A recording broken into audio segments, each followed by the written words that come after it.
Kata para ulama, orang-orang di luar Ahlus Sunnah wal Jamaah seperti orang-orang Khawarij, Wahabi ini Khawarij juga, atau orang-orang Mujassimah, kalau mereka menghunus pedang, kalau mereka angkat senjata, yang dibantai umat Islam.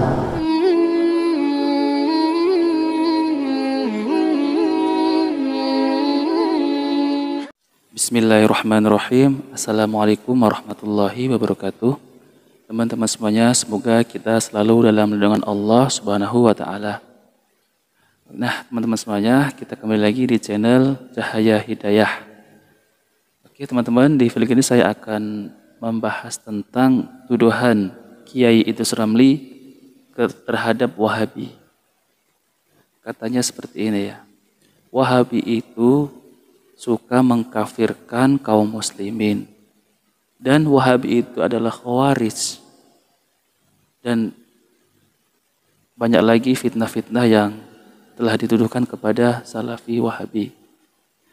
Dan dia juga menyebut bahwa Salafi Wahabi suka menumpahkan darah. Nah, oke teman-teman semuanya, apakah benar tuduhan Idrus Ramli itu terhadap Salafi Wahabi? Yuk kita buktikan teman-teman ya. Mari kita simak videonya. Nah, Wahabi gak punya keistimewaan jihad atau penyebaran Islam. Gimana Wahabi? Kata para ulama, orang-orang di luar Ahlus Sunnah wal Jamaah seperti orang-orang Khawarij, Wahabi ini Khawarij juga, atau orang-orang Mujassimah, kalau mereka menghunus pedang, kalau mereka angkat senjata, yang dibantai umat Islam, bukan orang kafir. Kalau para ulama Ahlus Sunnah wal Jamaah datang ke Aceh, datang ke Medan, ke Pekanbaru sampai Indonesia Timur, mengislamkan orang kafir. Tapi kalau orang Wahabi keliling kemana-mana mengkafirkan orang beda saudara. Mengislamkan orang kafir dan mengkafirkan orang Islam ini beda. Teman-teman semuanya yang dimuliakan oleh Allah Subhanahu wa Ta'ala, kita sudah mendengarkan sendiri ya bagaimana perkataan Kiai Idrus Ramli yang telah menuduh Salafi Wahabi suka mengkafirkan dan menumpahkan darah.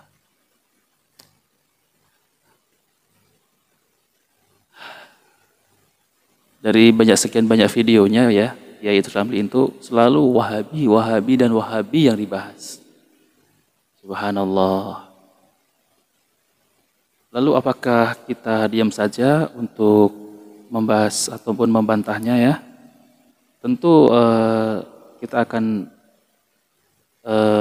saksikan ya, kita akan dengarkan bantahan oleh Ustadz Dr. Firanda Anirja MA terkait tuduhan-tuduhan yang tanpa bukti ya.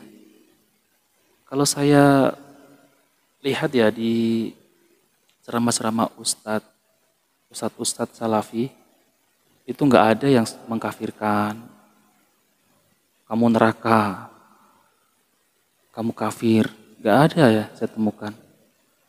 Ya kalau seperti kalau syirik ya, kalau bid'ah ya bid'ah, tapi nggak sampai memasukkan orang tuh ataupun menuduh orang langsung kamu bid'ah, kamu ahli neraka.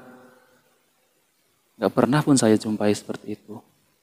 Nah oke teman-teman semuanya, mari kita dengarkan ya bareng-bareng penjelasan oleh Ustadz Dr. Firanda Anirja MA Hafidhullah Ta'ala.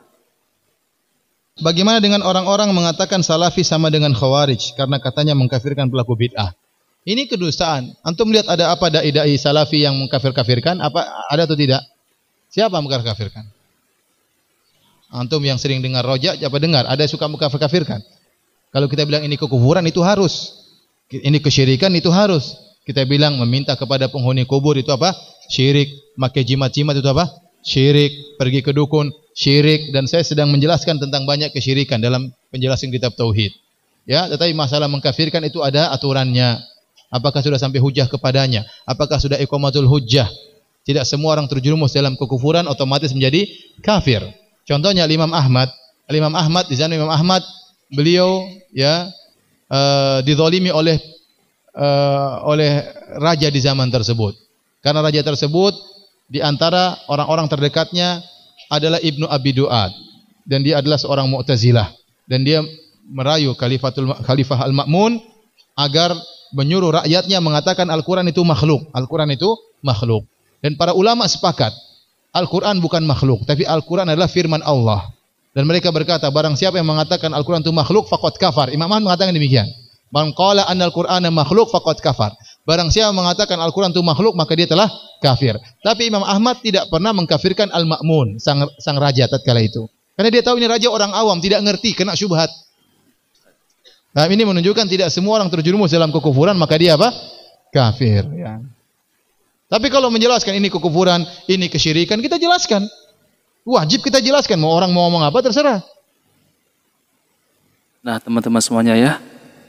Jadi Ustadz Firanda bilang ya, kita kalau menjelaskan sesuatu ya misal syirik ya syirik, bid'ah ya bid'ah, pergi ke dukun syirik, mempercayai jimat syirik. Tapi nggak ada bilang kamu syirik, kamu lagi kafir. Nggak ada tuh ya. Coba kita dengarkan lagi ya teman-teman.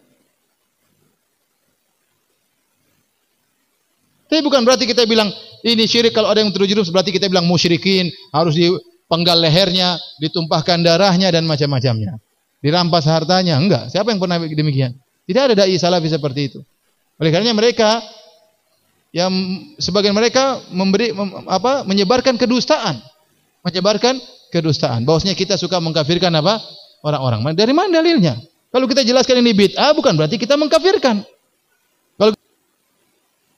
Nah, jadi Ustadz Firanda bilang, jadi ada sebagian orang itu menyebarkan kedustaan. Nah, seperti Kiai Idrus Ramli, dia menyebutkan bahwa Wahabi, Salafi Wahabi suka mengkafir-kafirkan. Nah, nyatanya nggak ada pun ustaz-ustaz Salafi yang suka mengkafir-kafirkan di pengajiannya. Kita menjelaskan ini syirik bukan berarti kita menyatakan dia musyrikin. Ini perlu pembahasan yang selanjutnya ya. Kita yang sering menyampaikan salat ya, kita salat imam siapa saja kita bolehkan atau tidak. Kalau saya mengkafir-kafiran orang, saya bilang jangan salat di sembarang masjid. Jangan salat kalau imamnya kalau antum enggak kenal. Mana saya pernah bilang demikian? Salat dimanapun, mau imamnya mau kunut mau enggak terserah ya. Ya kalau imamnya dukun ya jangan salat sama dia. Itu jelas kalau dukun ngapain salat sama dukun.